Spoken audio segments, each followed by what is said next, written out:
And we're back to learn CapCut in here, day 87. Let me show you the auto fade in and fade out for text elements. We'll add a default text, under text, add text, click on the plus sign. You can reposition it, make it bigger or smaller. And let me change the text to fade.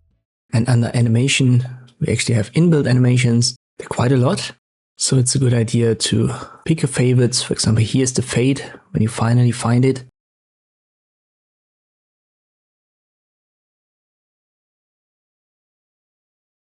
Download it and then click on the star icon. It will then be stored under favorites and you can easily find it next time.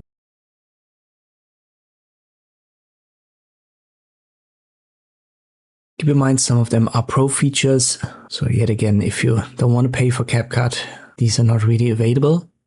But the fade should be free, at least it's as I'm making this tutorial. Same goes for the fade out. Let me try to find it.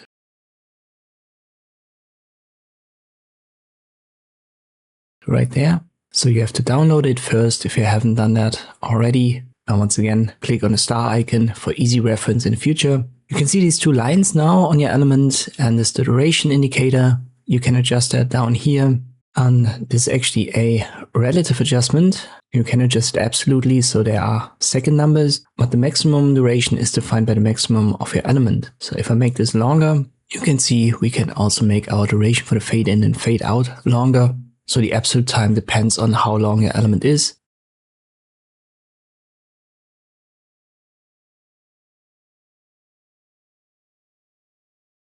In general, I would say that around 2 seconds is a good fade for a slow fade in and fade out. And usually you don't want to go higher than that.